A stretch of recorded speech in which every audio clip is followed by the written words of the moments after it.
உங்கள் தங்க நகையை அதிக விலைக்கு விற்கவும் மற்றும் அடகில் இருக்கும் தங்க நகையை மீட்டெடுத்து அதிக விலைக்கு விற்கவும் உடனே அணுகவும் பிரைம் கோல்டு ஹப் 9840551787. தேவையற்ற முடியை அகற்றி பொலிவான சருமத்தை பெற்றிட V care advanced laser hair removal. Book your appointment 7075627444. இப்போ முடி உதிர்வு பிரச்சனைக்கு அதுக்கு ஒரு தீர்வுனா நீங்க எதை சார் சொல்லுவீங்க? ஹேர் ஃபால் அப்படின்னு பார்த்தீங்கன்னா ஹீட்டு தான். தண்ணியே யாரும் குடிக்கிறது இல்லை மேக்ஸிமம். அப்போ ஹீட் ஆகுது. ஸோ ஹீட் ரெடியூஸ் பண்ணாலே போதுமான விஷயம் தான். முடி அப்படி இருக்கும். அதாவது எல்லாம் பார்த்தீங்கன்னா ஷாம்பு தான் ஓடுறாங்க ஈஸியாக இருக்குன்னு சொல்லிட்டு. ஆனால் ஷியாக்கா தான் பெஸ்ட்டு. ஷாம்புல என்ன பண்ணுவோம்னா பாஸ்பரஸ் இருக்கும். நம்மளோட ஹேரை கண்டிஷன் பண்ணுறதுக்கு நேச்சுரல் வேஸ்னா நீங்கள் எதை சார் சொல்லுவீங்க? நேச்சுரல் அப்படி கேட்டிங்கனாக்கா நம்ம தலையில் யூஸ் பண்ணுற சியாக்காவே தான். நான் சேம் அதே தான் சொல்கிறேன், சியாக்கா.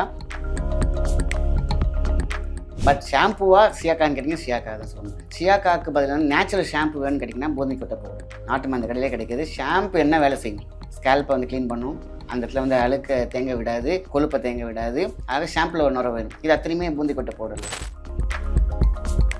அடுத்தது நம்ம சேர்க்க வேண்டிய முக்கியமான வேர் அந்த எண்ணெயில் கீழாநெல்லி வேர். இதில் கூட ஒரு பக்கமாக விட்டுறாங்க. ஆனால் ஹேரை வந்து அவ்வளோ பாதுகாக்கணும்னு நினைக்கிறாங்க. அது போச்சுன்னு அவ்வளோ கஷ்டப்படுறாங்க. அதுக்கு ஒரு இம்பார்ட்டன்ஸ் யாரும் கொடுக்குறாங்களா? நல்ல ஷாம்புவா? அதில் என்ன இன்க்ரீடியன்ஸ் இருக்கா? அதில் பாஸ்பரஸ் இருக்கா? அதில் வந்து கண்டோனின்சன்ஸ் இருக்கா? அதில் என்ன பிரச்சனை? அது யாருமே பார்க்கறதில்ல. அது அழகான விளம்பரமாக இருந்துச்சுன்னா அதை வாங்கி போட்டுட்டு இருக்கிறத பால்ட் ஆக்கிக்கிறாங்க. ஹாய் ஹலோ வணக்கம் மாதன் ஆரோக்கியம் யூஎஸ். நான் உங்கள் அனக்ஷா சுவாமிநாதன். இந்த முடி உதிர்வு பிரச்சனை அப்படின்றது இன்னைக்கு 10ல் 9 பேரில் 10 பேருக்குமே இருக்குன்னு தான் நம்ம சொல்லுவோம். ஹேர் ஃபால் பிரச்சனை எப்போ நம்ம வந்து ஒரு சீரியஸ் இஷ்யூவாக எடுத்துக்கணும்? ஏன்னா எல்லாருக்குமே ஹேர் ஃபால் இருக்குன்றது ரொம்ப காமன். பட் ஒரு லெவலுக்கு மீறி ஹேர் ஃபால் மட்டுமே இருக்குது, புதுசாக முடி வளர மாட்டேங்குது, இது ஒரு பெரிய பிரச்சனையாக நம்ம லைஃப்பில் மாறும் போது நம்மளுக்கு அகெயின் ஸ்ட்ரெஸ் தான் உருவாகும். ஸ்ட்ரெஸ் உருவாகிறதுனால அகெயின் நம்மளுக்கு ஹேர் ஃபால் ஆகும். இந்த பிரச்சனைக்கு எல்லாத்துக்கும் தீர்வு தரத்துக்கு இன்னைக்கு டாக்டர் மாயன் செந்தில் நம்மளோட இணைஞ்சிருக்காரு. அவர்கிட்ட இது ரிலேட்டடாக இருக்கக்கூடிய கேள்விகளை கேட்டு பதில் தெரிஞ்சுக்கலாம் வாங்க. வணக்கம் சார். வணக்கம். எப்படி சார் இருக்கீங்க? நல்லா இருக்கேன். ஸோ இந்த முடி உதிர்வு பிரச்சனை அப்படின்னு எடுத்துக்கிட்டாலே நிறைய வகைகள் இருக்கு. சில பேருக்கு முடி கொட்டிட்டே இருக்குன்றாங்க, சில பேர் வந்து முடி கொட்டுது அந்த இடமே எனக்கு பால்னஸா மாறிடுதுன்றாங்க. அப்பா அம்மா ஹெரிடிட்ரியா வரக்கூட முடி உதிர்வு பிரச்சனைகள் கூட இருக்கு. இத்தனை பிரச்சனைகளும் ஹேர் ஃபால் சுற்றி தான் இருக்கு. இந்த ஹேர் ஃபால் முதல்ல எதனால ஆரம்பிக்குது சார்? ஹேர் ஃபால் அப்படின்னு பார்த்தீங்கன்னா ஹீட்டு தான் முக்கியமாக சொல்ல போனால். அதுக்கப்புறம் பார்த்திங்கன்னா பரம்பரை நோய் அப்படின்னு சொல்லுவாங்க. அதாவது ஹெரிடிட்ரியாக வருதுன்னு சொல்லுவாங்க. இந்த ஹேர் ஃபால் அப்படின்னு பார்த்தீங்கன்னா ஹெல்மெட். இன்றைக்கி வந்து பார்த்திங்கன்னா ஹெல்மெட் போடுறது கட்டாயம் ஆகி போச்சு. ஆனால் போட்டு தான் ஆகணும், வேறு வழி கிடையாது. என்ன ஆகுனாக்கா நம்ம ஃபுல்லாக போடுறோம், ஃபுல்லாக வேர்த்து போகுது இல்லையா? இப்போ என்ன ஆகுது, ஒரு இது டோட்டலாக நம்ம வந்து கம்பேர் டு நம்ம நிலம்னே வச்சுக்கலாம். பயிர் செய்யக்கூடிய நிலம் இருக்குது பார்த்தீங்களா? தண்ணி நின்றுக்கிட்டே இருந்துச்சுன்னா அழுகிடும் இல்லையா? தண்ணி தேவை தான், பட் நின்றுக்கிட்டே இருந்தால் அழுகிடும், வேறு அழுகிடும் இல்லையா? அதே மாதிரி தான் நம்ம ஹெல்மெட் போடும் பொழுது என்ன பண்ணணும்னா நம்ம அந்த டோட்டலாக அப்பப்போ கொஞ்சம் ஃப்ரீ பண்ணி வச்சுக்கணும். சில பேர் அப்படி போட்டே இருக்காங்க பழகிறதுன்னு சொல்லிட்டு. ஸோ அந்த தண்ணி உள்ளே இறங்கி என்ன பண்ணும், வேர்க்கால்களை சுருட்டி விட்டுரும். அடுத்தது வந்து பார்த்தீங்கன்னா அங்கே ஒரு கொழுப்புத்தன்மை உருவாகும். மேலே ஸ்கேல்ப் பிளாக்னு பேர், அதுக்கு பேர். அதை மாய்ச்சினாக்கா பார்த்தீங்கன்னா முடி கொட்ட ஆரம்பிச்சிடும், இல்லைன்னா கட்டாயிடும். ஆனால் வேர்க்கால்கள் இருக்கும், ஆனால் கட்டாயிடும் டோட்டலாக. இறுக்கி நம்ம கையில் ஒரு ரப்பர் பேண்ட் போட்டோம்னா என்ன ஆகும், இந்த விரலே தொண்டா விழுந்துடும். அதுமாதிரி நம்ம இந்த ஸ்கேல்ப் லாக் ஆகிடும். இப்படி இருக்கக்கூடிய ஃப்ரீனஸ்ஸு டைட் ஆகிடும். எப்போது ஸ்கின் சுருங்க ஆரம்பிக்கிறது. அதுக்கப்புறம் இப்படி இருக்கும்போது என்னாகும், யாருக்கு வரும், இப்போ இங்கே கேப்பில் தான் உங்களுக்கு வந்து முடி முளைக்குன்னு வச்சுங்களேன். இங்கே இறுக்கிச்சுன்னா கத்திரிக்கோள் போட்டு கட் பண்ணுற மாதிரி டக்குன்னு விழுந்துடும். இறுக்கி டைட் பண்ணும்போது என்னாகும், மேலே இருக்கிற முடி கீழே விழுந்துடும். வேர்லேருந்து விழுகிறது ஒன்று, கட் ஆகிறது ஒன்று. ஸோ அப்போ என்ன ஆகும், ஹீட்டை வந்துச்சுன்னா ஆட்டோமேட்டிக்காக கட் ஆகும். ஏன்னா ஸ்கேல்ப் சுருங்கும், ஸ்கின்னு சுருங்கும், லாக் ஆகிடும். ஸோ இன்னொன்று, அடுத்தது தேவையான போஷாக்கில் உரம் கிடையாது, தண்ணியே யாரும் குடிக்கிறது இல்லை மேக்ஸிமம். அப்போ ஹீட் ஆகுது. ஸோ ஹீட் ரெடியூஸ் பண்ணாலே போதுமான விஷயம் தான். முடி அப்படி இருக்கும். யாருமே சொல்லுங்க ஆயில் தேய்க்க தேவையில்லை. ஆனால் உடம்பு குளிர்ச்சியாக நீட்டாக அந்த வாதம் பித்தம் கபம் பேலன்ஸ் வச்சுருந்தாங்கனாலே முடி நல்லா வளரும். ஸோ இதில் தான் வந்து ஃபஸ்ட்டு லேக் ஆகுறாங்க. இதை எப்படி நம்ம வந்து ரெக்டிஃபை பண்ணுங்கிறத நம்ம பண்ணணும். ஸோ இப்போ இந்த முடி உதிர்வு பிரச்சனை அப்படின்னு எடுத்துக்கிட்டாலே நிறைய ப்ராடக்ட்ஸ் இப்போ மார்க்கெட்டில் இருக்குது. முதல் ப்ராடக்டாக நம்ம எடுத்துக்கணும் இந்த ஷாம்பு அப்படின்றது வந்து ஷாம்பூன்னு ஒரு சைடு இருக்குது, சிகக்காய் ஒரு சைடு இருக்குது. எது வந்து இன்னைக்கு இருக்கக்கூடிய காலகட்டத்துக்குள்ள நம்மளுக்கு ரொம்ப ஐடியலாக இருக்கும்? அதாவது எல்லாம் பார்த்தீங்கன்னா ஷாம்பு தான் ஓடுறாங்க ஈஸியாக இருக்குன்னு சொல்லிட்டு. ஆனால் ஷியாக்கா தான் பெஸ்ட்டு. ஷாம்புல என்ன பண்ணுவோம்னா பாஸ்பரஸ் இருக்கும். நீங்கள் வந்து அல்ட்ரா வயலட் லேம்ப் ஒன்று இருக்குது பார்த்தீங்களா, அதை வாங்கிட்டு யாராவது இந்த வீடியோ பார்க்குறவங்க சும்மா 500 தான் அல்ட்ரா லேம்ப் பார்க்குறதுக்கு. பாஸ்பரஸை கண்டுபிடிக்கிறதுக்குன்னு ஒரு லேம்ப் ஒன்று இருக்கும் சிம்பிளாக. ஷாம்பு எந்த ஷாம்பு நான் சொல்ல விரும்பல, எந்த ஷாம்புலையுமே இது இருக்கும், பாஸ்பரஸ் ஒன்று இருக்கும். ஏன்னா அப்போ டேண்ட்ரஃப் சரி பண்ணும் அப்படிங்கிறதுக்காக அதை போடுறாங்க. நீங்கள் ஜஸ்ட் எடுத்து அந்த லைட்லாம் ஆஃப் பண்ணிவிட்டு அந்த லேம்ப் அடித்து பார்த்தீங்கன்னா ஒரு பேய் நிற்கிற மாதிரி இருக்கும். ஃபுல்லாக பார்த்தீங்கன்னா ஒரு க்ரீன் ஒரு இது இருக்குது பார்த்தீங்களா, ஒரு ரேடியல் இருக்கும் பார்த்தீங்களா, ரேடியேஷன் இருக்கும், அந்த மாதிரி இருக்கும். இப்போ எவ்வளோ பெரிய பாஸ்பரஸ் உள்ளே இறங்குது. இப்போ வந்து கெமிக்கல் ப்ராடக்ட்ஸ் ஃபுல்லாகவே இன்றைக்கி நிறைய ஆர்கானிக் ஷாம்பு இருக்குன்னு அதை நான் சொல்ல விரும்பல. பட் ஷாம்புவாக சியாக்கான்னு கேட்டிங்கன்னா சியாக்கா தான் சொல்லணும். சியாக்காவுக்கு பதிலாக நேச்சுரல் ஷாம்பு வேணும்னு கேட்டிங்கன்னா பூந்தி கொட்டை பவுடர் நாட்டு மருந்து கடையிலே கிடைக்கிது. ஷாம்பு என்ன வேலை செய்யும்? ஸ்கேல்ப்பை வந்து க்ளீன் பண்ணும், அந்த இடத்துல வந்து அழுக்க தேங்க விடாது, கொழுப்பை தேங்க விடாது. ஆக ஷாம்பில் ஒரு நுர வேணும். இது அத்தனையுமே பூந்தி கொட்டை பவுடரில் இருக்குது. அதாவது அந்த காலத்தில் அதை யூஸ் பண்ணுறது என்னென்னு கேட்டிங்கன்னா நகை வாஷ் பண்ணுறதுக்கு யூஸ் பண்ணுவாங்க. பளிச்சுன்னு ஆயிரும். பார்த்தீங்கன்னா எவ்வளோ எண்ணெய் பிசுக்கு இருந்தாலும் சரி, எண்ணெய் அழுக்கு இருந்தாலும் சரி, நாள்பட்ட கரையாக இருந்தாலும் பார்த்தீங்கன்னா அந்த சோப்பு கொட்டை நுரைய வச்சு தேய்ப்பாங்க. பார்த்தீங்கன்னா பளிச்சுன்னு ஆயிரும் நகை கோல்டு. அதே தான் தலையும் கோல்டு தான். கிட்டத்தட்ட அது ஒரு 1/2 hour இன்றைக்கி வந்து பார்த்திங்கன்னா முன்னாடி இடிச்சு பவுடர் பண்ணணும். இப்போ பார்த்தீங்கன்னாக்கா அது வந்து நாட்டு மருந்து கடையிலேயே பவுடராகவே விற்கிது. அழகாக வாங்குகிறோம், தண்ணியில் மிக்ஸ் பண்ணி ஒரு 1/2 hour. சரி, சில பேருக்கு அது எரியும். எப்படின்னா புண்ணு இருக்குது, ஸ்கேல்பில் ப்ராப்ளம் இருக்குது, இல்லை சோரியாசிஸ் மாதிரி ஏதாவது இருக்குது, நக்கை எரியும். அது 2 நாள் அதுவும் சரியாயிடும். ஸோ அந்த புண்ணையும் ஆற்றிடுது. ப்ளஸ் முடியை க்ரோத் பண்ணுறதுக்கு சூப்பரான வச்சுருக்குது. அது நேச்சுரல் ஷாம்பு இருக்குது. அதே சில்கி, அதே மாதிரி நல்லா ஃப்ரீ ஹேர் அத்தனையும் வரும் இந்த ஒரு விஷயத்தில் நேச்சுரலாக. இதுவும் யூஸ் பண்ணலாம், சியாக்காவும் யூஸ் பண்ணலாம். அந்த சொல்லுவாங்களே உசிலம் பொடின்னு சொல்லுவாங்க, நீங்கள் சியாக்காய் தான். இது உசிலம் பொடியும் அவ்வளோ சூப்பரான விஷயம். இதெல்லாம் பாரம்பரியமாக செய்யும் பொழுது முடி நல்லாயிருக்கும். லேடிஸ்க்கு பார்த்தீங்கன்னா முடி 2ஆக வெடிக்கும் பார்த்தீங்களா கீழே ஸ்ப்ளிட்டிங், அதுவே குறைஞ்சிடும். ஏன்னா ரூட்டில் அங்கே க்யூர் இருக்கும் பொழுது எண்டு வந்து அவ்வளோ சூப்பராக இருக்கும். ரூட் அங்கே வந்து கழுத்தை பிடிச்சி அமுக்கினா என்ன ஆகும்? இதை ஆண் கத்து மொழியாக வாய் திறக்கிற மாதிரி அந்த முடி திறக்கிறது தான் காரணம். செகண்ட் ட்ராக்னு சொல்லுவாங்க. ஸோ உள்ளே இருக்கக்கூடிய விட்டமின் சி ரொம்ப ரொம்ப முக்கியமானது. அதேமாரி நம்மளோட சன்லைட் அது ரொம்ப ரொம்ப முக்கியமான விஷயம். அப்போ என்ன ஆகுனா 2மே கட் ஆகுது. நார்மலாக எல்லாத்துக்குமே வீட்டுக்குள்ளேயே தான் ஒர்க் பண்ணுறோம். கார்லேருந்து இறங்குறாங்க, ஏசிக்குள்ளே போய் ஒர்க் பண்ணுறாங்க. ஸோ சன்லைட் யாரும் பார்க்குறாங்களான்னா ரொம்ப ரேராக இருக்குது. ஸோ அது ஒரு மெயினான ஒரு காரணம். ஆக சியாக்காயா ஷாம்புன்னு கேட்டிங்கனாக்கா சியாக்காக்கு தான் பெஸ்ட்டு ஃபஸ்ட்டு ப்ரிஃபரன்ஸ். ஆர்கானிக்காக ஷாம்பு நிறைய பண்ணுறாங்க. இப்போ பார்த்திங்கன்னா நிறைய விஷயம் அவேர்னஸ் நிறையா வந்துருச்சு. ஷாம்புலேயே பார்த்திங்கன்னா எக் எடுத்து அந்த வெள்ளை கருவை எடுத்து புதுசாக பண்ணுறவங்களுக்கு அதெல்லாம் நான் வந்து குறை சொல்லலை. கெமிக்கலைசேஷன் வேண்டாம். ஏன்னா எதை நினச்சி முடியை வந்து உயிர் மாதிரி நினைக்கிறாங்க. உயிரை கூட ஒரு பக்கமாக விட்டுறாங்க. ஆனால் ஹேரை வந்து அவ்வளோ பாதுகாக்கணும்னு நினைக்கிறாங்க. அது போணுச்சுன்னு அவ்வளோ கஷ்டப்படுறாங்க. அதுக்கு ஒரு இம்பார்ட்டன்ஸ் யாரும் கொடுக்குறாங்களா? நல்ல ஷாம்புவா? அதில் என்ன இன்க்ரீடியன்ஸ் இருக்கா? இல்லை பாஸ்பரஸ் இருக்கா? அதில் வந்து கண்டோனின்சன்ஸ் இருக்கா? அதில் என்ன பிரச்சனை? அது யாருமே பார்க்கறதில்ல. அது அழகான விளம்பரமாக இருந்துச்சுன்னா அதை வாங்கி போட்டுட்டு இருக்கிறத பால்ட் ஆக்கிக்கிறாங்க.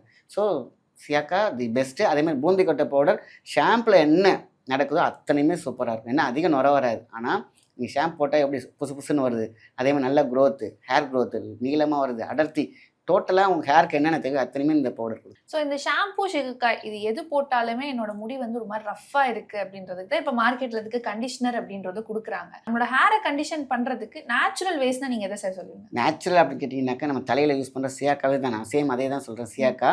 பட் எண்ணெயிலே வந்து சூப்பரான ஒரு எண்ணெய் இருக்குது. கேட்டிங்கனாக்கா அந்த எண்ணெய் தேங்காய் வெறும் தேங்காய் எண்ணெயிலேயே நம்ம போடக்கூடிய வெட்டி வேர் அது பார்த்திங்கன்னா அவ்வளோ சூப்பராக இருக்கணும். அந்த வெட்டி இதுக்குன்னு அதாவது கண்டிஷனர் நல்லா சாஃப்டாக இருக்கணும். குளிச்ச பிறகு நம்ம யூஸ் பண்ணால் சில்கின்னு சொல்லுவாங்க இல்லையா, அதுக்கு வந்து வெட்டி வேர் மட்டும் போட்டாலே போதுமான விஷயம்தான். அந்த எண்ணெய்க்கு பதில் முன்னாடி ஒன்று சொல்லிடுறேன். இந்த எண்ணெய் ஃபஸ்ட்டு என்ன பண்ணுவாங்கன்னா ஹேர் ஃபால்க்கு போடுவாங்க யாராக இருந்தாலும். வெறும் தேங்காய் எண்ணெய் போட்டாலே அவ்வளோ சூப்பர். ஆர்கானிக்காக வாங்கிக்கணும். ஆனால் போடும் பொழுது என்ன பண்ணுவாங்கன்னா ரொம்ப கஷ்டப்பட்டு வாங்கினோன்னே போட்டோன்னே பார்த்தீங்கன்னா அப்படி கை வச்சு பார்ப்பாங்க பாருங்க நிறைய வரும். ஐயோ நமக்கு இந்த எண்ணெய் ஒத்துக்கலன்னு அப்படி ஸ்டாப் பண்ணிடுவாங்க. அப்படி கிடையாது. விழுந்து கொண்டு இருக்கும் முடி, ஆடிக்கொண்டு இருக்கும் முடி அடுத்த மாதம் உள்ள பார்த்தீங்கன்னா எல்லாம் சேர்ந்து கொஞ்சம் வரும். அது பார்க்கறதுக்கு நிறையா இருக்கிற மாதிரி இருக்குது. ஏன்னா எண்ணெய் போட்டோன்னு என்ன ஆகும்? ஆடிட்டு இருக்கிற விஷயம் ஆட்டோமேட்டிக்காக கையில் வந்துருமா? அது நம்மளை ஒத்துக்கலன்னு நினச்சிக்கிறாங்க. அப்படி கிடையாது. அது என்ன ஆகணும்? ஏற்கனவே நாளைக்கோ உள்ள போகிற முடிதான் அதை என்ன பண்ணும் சேர்ந்து வரும். ஸோ எண்ணெயை போட்டாலே போதும். வெட்டி வேருக்கு இந்த குணம் உண்டு இல்லையா? எனக்கு எண்ணெயாக வேண்டாம், ரொம்ப வேணும்னா வெட்டி வேர் பொடி மட்டும் வாங்கிக்க சொல்லுங்கள். அதை மட்டும் நம்ம வந்து என்ன பண்ணிங்கன்னா தண்ணியில் மிக்ஸ் பண்ணி போட்டாங்கன்னா நீங்கள் என்ன கண்டிஷனர் யூஸ் பண்ணால் அத்தனை யூஸ் இந்த வெட்டி வேர் ஒன்றுக்கு. ஸோ இப்போ முடி உதிர்வு பிரச்சனைக்கு அதுக்கு ஒரு தீர்வுனா நீங்கள் எதை சார் சொல்லுவீங்க? இதை வந்து பார்த்தீங்கன்னாக்கா ஒரு சூப்பரான ஒரு ஆயில். இந்த முடி உதிர்வு அப்படிங்கிற சொன்னால் பார்த்தீங்களா, ஹெல்மெட் போடுறது, அதேமாதிரி பார்த்தீங்கன்னா ஒரே இடத்துல உட்காந்துருக்கிறது, ஹெவியாக நம்ம ஏசிலேயே உட்காந்துட்டு இருக்கிறது, இல்லைனா நம்ம வந்து பரம்பரையாக வர போகிற விஷயம். பரம்பரைக்கு ஒரே ஒரு விஷயம் மட்டும் ஒரு டிப்ஸ் கொடுக்குறேன். இப்போ வந்து பார்த்தீங்கன்னாக்கா பரம்பரையிலேருந்து பார்த்தீங்கன்னா நல்லதும் வரும் கெட்டதும் வரும், ப்ளஸ் அண்ட் மைனஸ். அது வியாதியாகவும் இருக்கலாம், நல்ல குணங்களாக இருக்கலாம், கெட்ட குணங்களாக இருக்கலாம், கோபமாக இருக்கலாம், எத்தனையுமே வரும். அதில் வந்து அந்த ப்ளஸ்ஸை மட்டும் வச்சுட்டு மைனஸை விரட்டக்கூடிய சக்தி எனக்குன்னா வில்வம். இப்போ வந்து ஹேர் ஃபால் எனக்கு வந்து பால்ட் ஆகிருக்கு, பட் நான் வந்து இந்த எண்ணெயை ட்ரை பண்ண போகிறேன் அப்படின்னாக்கா எனக்கு வந்து மூதாதையர்கிட்டேருந்து வர்றது எப்படி இது நிற்கும்? இது வந்து சொல்லுவாங்க எல்லாமே இது வந்து உங்களுக்கு டிஎன்ஏலேருந்து வருது, உங்களோட ஹெரிடிட்டியாக வருது, இது வந்து அவ்வளோதான் ஒன்றும் பண்ண முடியாது. இதுக்கு ஒரே ஒரு டிப்ஸ் என்ன கேட்டால் வில்வம். காலையில் ஒரு வில்வம் மட்டும் ஒரு டீஸ்பூன் போட்டு கொதிக்க வச்சு குடிச்சிட்டு வந்தாங்கன்னா இந்த ப்ராசஸ் பண்ணும்பொழுது இதுன்னு இல்லை, எந்த டிசீஸ்க்காக நம்ம பரம்பரையாக ஒருத்தவங்க வந்திருக்கோ அதுக்கு வந்து வில்வத்தை ஃபஸ்ட்டு எடுத்துகிட்டு இது பண்ணாங்கன்னா இந்த டிஎன்ஏலேருந்து வரக்கூடிய அந்த மைனஸ் அதை கட் பண்ணிடும். ஸோ அப்போ அந்த வில்வத்தை எடுத்துக்கிட்டே வந்துட்டு நம்ம அந்த எண்ணெய் யூஸ் பண்ணுறாங்க. என்னன்னா இப்போ பொதுவாகவே ஹேர் ஃபால் அது நிறுத்தணும் அப்படின்னு கேட்டிங்கனாக்கா இந்த எண்ணெய் தான் சூப்பர். என்னன்னு கேட்டிங்கன்னா தேங்காய், சுத்தமான தேங்காய் எடுத்துக்கணும். அதேமாதிரி ஆலிவேரா ஜெல், அது வந்து ஜெல் எப்படின்னு நம்ம ஃப்ரெஷ்ஷாகவே எடுத்துக்கலாம். அது எப்படி எடுத்தால் நல்லது அப்படின்னு கேட்டிங்கனாக்கா ஃபஸ்ட்டு ஒரு நாள் எடுத்த உடனே சில பேர் உடனே கீரை எடுத்துருவாங்க. அப்படி ஒரு நாள் விட்டு வைக்கணும். அப்போ தான் அது பதமாகும் ஃபஸ்ட்டு. அதுக்கப்புறம் 2 அப்படி எடுத்திங்கன்னா ஒரு புக்கை ஓப்பன் பண்ணுற மாதிரி ஓப்பன் பண்ணிடணும். வெந்தயத்தை உள்ளே போட்டுருங்க. அப்படியே க்ளோஸ் பண்ணி கட்டி வச்சுன்னா 2 நாள் அழகாக முளைச்சிரும். அந்த முளைச்ச வெந்தயத்தை நிழலாவே காய வைக்கணும். சில பேர் சீக்கிரம் காய நின்று வெயிலில் வச்சுருவாங்க, வேஸ்ட். விட்டமின் டி வரவே வராது. ஸோ நிழலாக காய வச்சிங்க அப்படின்னா அது அப்படியே பார்த்தீங்கன்னா நல்லா காஞ்சிரும். அது அப்படியே அந்த எண்ணெயில் போட்டால் போதும். ஸோ ஆலிவேரா ஜெல்லையும் உள்ளே போட்டுடலாம். இந்த காஞ்ச இருக்குது பார்த்தீங்கன்னா, முளை விட்டு வந்திருக்கு பார்த்தீங்களா, அந்த காஞ்சது போட்டாலே போதுமான விஷயம். அவ்வளோ சூப்பரான ஹேர் க்ரோத் இருக்கும். அடுத்தது நம்ம சேர்க்க வேண்டிய முக்கியமான வேர் அந்த எண்ணெயில் கிளாநெல்லி வேர். கிளாநெல்லி வேர் அவ்வளோ சூப்பர். நீங்கள் அதை மட்டும் எடுத்துகிட்டு வந்து ஒரு சும்மா பஞ்ச் ஒரு 1 லிட்டர் எண்ணெய்க்கு ஒரு கைப்பிடி எடுத்துக்கலாம். அந்த வேரை மட்டும் கட் பண்ணி அதை உள்ளே போட்டு எண்ணெயில் காய்ச்சி வச்சிடணும். இல்லைனா சூரியப்படம் இருக்கிறதுலே சூப்பரான விஷயம் சூரியப்படம். ஃபஸ்ட்டு என்ன பண்ணுறோம், கிளாநெல்லி வேர் போட்டுக்கிறோம். அதேமாதிரி நான் இப்போ ஆலிவேராவில் உள்ளே போட்டு முளைச்சி வந்துச்சு பார்த்தீங்களா அந்த வெந்தயம், அந்த காஞ்சதை நம்ம அதையும் உள்ளே போட்டுக்கிறோம். 2 போதும். நிறைய இருக்கு இல்லையா, வெட்டி வேர் போடுவாங்க, நிறைய விஷயம் இருக்குது. ஸோ வேம்பாலம் பட்டையெல்லாம் போடுவாங்க. வேம்பாலம் பட்டையெல்லாம் சூப்பராக இருக்கும். வேம்பாலம் பட்டையும் சேர்த்து போட்டாங்கன்னா நல்லா ரெட்டிஷ் கிடைக்கும். அதேமாதிரி நீங்கள் கேட்டிங்களா ஃப்ரீ ஹேர், சில்கி. என்ன தான் என்ன தேய்ச்சாலும் பார்த்தீங்கன்னா என்ன தேய்ச்சி மாதிரியே இருக்குல்ல, அப்படி பிடிச்சிக்குன்னு சொல்லி எண்ணெயை தேய்க்க மாட்டாங்க. அப்படி கிடையாது, என்ன தேய்ச்சி மாதிரியே இருக்காது. வேம்பாலம் பட்டைக்கு அப்படி இருக்கும். நல்ல க்ரோத்தும் கொடுக்கும், ஷைனிங் கிடைக்கும், ப்ளஸ் முடிவு அப்படியே நிறுத்தும் வேம்பாலம் பட்டை. ஸோ வேம்பாலம் பட்டை கொஞ்சம் போட்டுக்கிறோம். ஸோ அந்த 3 மெயின். இதுக்கு மேலே பெருசாக எனக்கு தெரிஞ்சு இந்த ஒன்றே பல பேருக்கு நல்ல ரிசல்ட் கொடுத்துருக்கு. கிளாநெல்லி வேறு, வேம்பாலம் பட்டை, ப்ளஸ் நம்ம அந்த ஆலிவேராவில் ஊற போட்டு செஞ்சோம் இல்லையா, அதை மட்டும் கொஞ்சம் செய்கிறது கொஞ்சம் அலுப்பு போடுவாங்க எல்லோரும். செஞ்சுட்டாங்கன்னா அவ்வளோ சூப்பர். இந்த எண்ணெயை சூரியப்படம்னு சொல்லுவாங்க. அப்படியே கிளாஸ் பாட்டிலில் வச்சு சூரியனில் போட்டாலும் விட்டமின் டி இறங்கும். மழை காலங்களாக இருந்துச்சுன்னா ஒன்றும் பண்ண முடியாது. நம்ம லைட்டு ஹீட் சிறுதியாக வச்சு கொஞ்சம் ஹீட் பண்ணி வச்சுக்கணும், அவ்வளோதான். ஸோ இந்த எண்ணெயை போட்டாலே போதும். மேல் ஃபீமேல் 2 பேருக்குமே எப்பேற்பட்ட ஒரு விஷயமும் சூப்பராக பால்டுலேயும் 100% முளைக்கும். ஆனால் கொஞ்சம் வெயிட் பண்ணி அதுக்கு வந்து ஒரு கிரவுண்ட் ஒர்க் ஒன்று பண்ணணும். பால்டாக இருக்குது, கொஞ்சம் கலக்க இருக்குது அப்படின்னாக்கா வாழைப்பழம், மஞ்சள் பழம்னு சொல்லுவாங்க. அந்த பழத்தை என்ன பண்ணணும்னா நல்லா பஞ்சாமிர்தம் மாதிரி மிக்ஸ் பண்ணிக்கணும். இந்த நான் சொன்னேன் இல்லையா, நம்மளுடைய பயிர் மாதிரி தான் எதுவும் சொல்லிட்டோம். அதுக்கு ஃபஸ்ட்டு என்ன பண்ணணும், ஃபுல்லாக பஞ்சாமிர்தம் மாதிரி ஃபுல்லாக அப்பிடணும். உள்ள ஒரு 1 hour மட்டும் விட்டுட்டு நீங்கள் அதுக்கப்புறம் வந்து ஃபஸ்ட்டு 1 தடவை 2 தடவை செஞ்சாலே போதும். இது கிரவுண்ட் ஒர்க். நம்ம உரம் போட்டு ஒரு நிலத்தை பக்குவப்படுத்துவோம்ல, அந்த மாதிரி தான் பண்ணிவிட்டு அதுக்கப்புறம் அந்த ஆயில் போட ஆரம்பித்தாங்கன்னா அப்படி பார்த்திங்கன்னா இந்த பேபி ஹேர் வர ஆரம்பிக்கும். சூப்பராக இருக்கும். ஸோ ஹெரிடிட்டியாக வரவங்க கண்டிப்பாக இந்த வில்வம் எடுத்துகிட்டு வந்தாங்கன்னா நல்ல ரிசல்ட் கிடச்சிருக்கு. இது வரைக்கும் நான் பார்த்தது தான் நான் சொல்லிட்டு இருக்கேன். ஸோ நீங்கள் இப்போ சொன்ன இந்த ஹேர் ஆயில்ன்றது வாரத்தில் எத்தனை நாள் எடுத்துக்கணும்? அதை அவங்களுடைய கன்வீனியன்ட் பொறுத்து தான் இருக்குது. இப்போ வீட்டிலே இருக்கிறவங்க கண்டிப்பாக வீட்டில் எடுத்துக்கலாம். இப்போ ஆஃபீஸ் போகிறவங்க பார்த்தீங்கன்னா எண்ணெய் தேய்ச்சிட்டு போக மாட்டாங்க, முடியாது சார், கொஞ்சம் நல்லா ஹேராக இருக்கணும்னு நினைப்பாங்க. அதேமாதிரி பார்த்தீங்கன்னா சாட்டர்டே சண்டே எடுத்தாலே போதுமான விஷயம் தான். அதுக்கு முன்னாடி மசாஜ் அவசியம். ஏன்னா ஸ்கின்னுக்கு வந்து பார்த்திங்கன்னா ஒரு ஏர் ஃப்ளோ வேணும். ஸோ அப்போ பார்த்தீங்கன்னா நம்ம வந்து என்ன பண்ணுவாங்க, எண்ணெய் எல்லோரும் போட்டு ஃபுல்லாக தருவாங்க. அப்படி தேவையே இல்லை, ஸ்கேல்பில் மட்டும் அப்ளை பண்ணணும். இப்போ இந்த எந்த எண்ணெயாக இருந்தாலும் ஒரு பவுலில் வச்சுட்டு அந்த கையை மட்டும் இப்படி உள்ளே விட்டிங்கனாக்கா இங்கே மட்டும் நினைங்க பார்த்தீங்களா ஃப்ரெண்டு, அதை மட்டும் நல்லா விட்டுட்டு அப்படி மசாஜோடு சேர்ந்து பண்ணால் போதும். ஃபுல்லாக போட்டு சொதன்னு இருக்க வேண்டிய அவசியமே கிடையாது. ஸ்கேல்பில் மட்டும் போட்டாலே போதும். அது அப்சர்வ் பண்ணாலே போதும். அந்த சூப்பர் க்ரோத் இருக்கும். போல் நிறைய இருக்கணும், அப்படியே நிறைய சொதன்னு இருக்குன்ற அவசியமே இல்லை. எந்த ஒரு ஹேர் ஃபாலுக்கும் எந்த ஹேர் ஆயிலாக இருந்தாலும் சரி, ஸ்கேல்பில் மட்டும் நினச்சா போதும். அது அவ்வளோ நல்லாயிருக்கும். அது பண்ணும் போதே பார்த்திங்கன்னா நல்லா அந்த ப்ரோக்கப் அப்படி மசாஜ்னு சொல்லுவாங்க, லைட்டாக நகத்தோடு பண்ணுவோம். அது பண்ணும்பொழுது இன்னும் ஸ்கின்னு ட்ராக் ஆகும், சீக்கிரமாகும். ஸோ இன்றைக்கி இருக்கக்கூடிய ஒரு மிகப்பெரிய பிரச்சனை ஹேர் ஃபால் அப்படின்றதுக்கு ரொம்பவே ஒரு அழகான தீர்வாக கொடுத்துருக்கீங்க. ஸோ வேறொரு டாப்பிக்கோட மீண்டும் வந்து சந்திப்போம். நன்றி, வணக்கம்.